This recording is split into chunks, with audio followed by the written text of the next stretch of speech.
Welcome everyone to this new podcast, the Chronicles of Christendom. By the time you're reading or listening to this, there should already be 3 episodes out already available for listening, more if you come across this later. This podcast is a place for me to showcase really cool medieval stories. To be more specific, I'm going to cover medieval literature that has a certain mythopoetic nature to it, which is going to include works of universal history and hagiographies alongside fictional works, such as Arthurian literature, but also epics, poems, lays, romances, and anything else that I find interesting and symbolically rich. I am also not opposed to potentially covering some philosophical and non-fiction works as well. What do I mean exactly by medieval?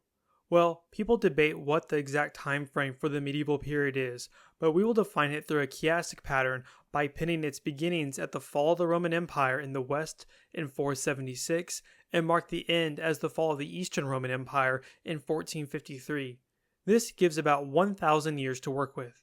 Now, in terms of geographical scope, I'm going to include Europe plus the entire rest of the Mediterranean. So this means I won't be covering the Oriental world during this period as much as that stuff is interesting. As the name Chronicles of Christendom suggests, there is going to be a particular Christian emphasis in this podcast. I'm not saying we will never cover any works which are non-Christian, but I can say pretty confidently we will not be reading Maimonides or Islamic jurisprudence. While they both fit the geographic and temporal scope, they don't fit the thematic scope.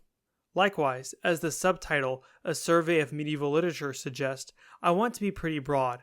I don't want to focus on Anglo-Saxon poetry or just read Arthurian legends. Instead, I want to buck the academic trend of specialization and do a little bit of everything that falls within the thematic, temporal, and geographical parameters. In the 3 pilot episodes released with this podcast, we cover an Anglo-Saxon poem, a Latin hagiography from Hungary, and a French Arthurian poem. What this means, however, is that I am not an expert in any one of these texts. I'm an English monolingual, so while I will occasionally reference the original language for clarification or more nuance, it will basically be me either reading what someone else has to say about it or dictionaries, which puts me at the whim of the competency or lack thereof of other people. But the purpose of this podcast is not to give a definitive guide to any text. Rather, it exists to give you an introduction.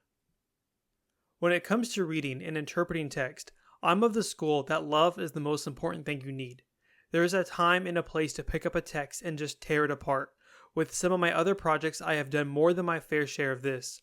But when it comes to learning from text, and this is what I hope I'll accomplish, I am not going to apply the academic gaze, which seeks to deconstruct text and keep us down to earth.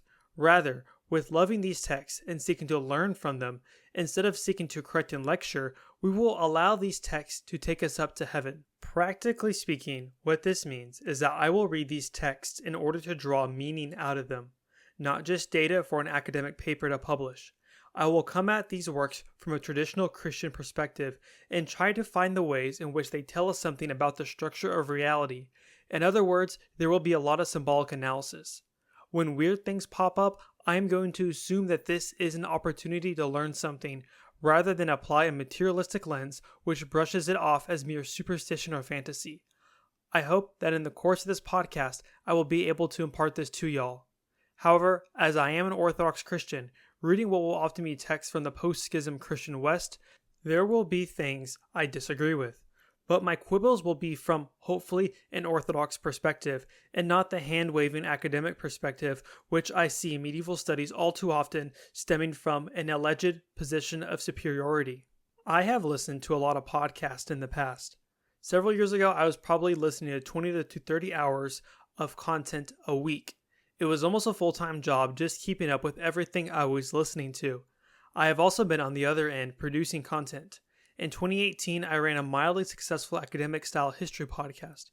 However, this was at a time when I did not have a full-time job, so it was much easier.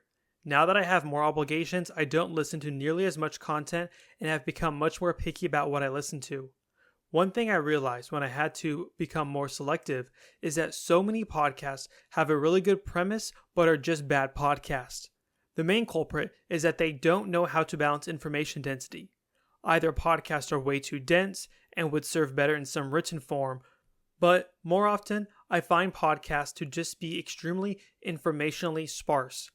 Podcasting fills a great niche in terms of information density, from radio talk shows designed for an audience that's tuning in and out, and more informationally dense mediums, such as audiobooks, that will brutally punish you for even a moment's lapse in attention. The middle ground is being able to walk, drive, work out, or wash dishes with being able to break attention for a few moments and then return without being totally lost. Momentary lapses in attention shouldn't be punishing when listening to podcasts. However, attentive listening should also be rewarded. This is the goal for this podcast. I'm outlining this also to keep myself in check.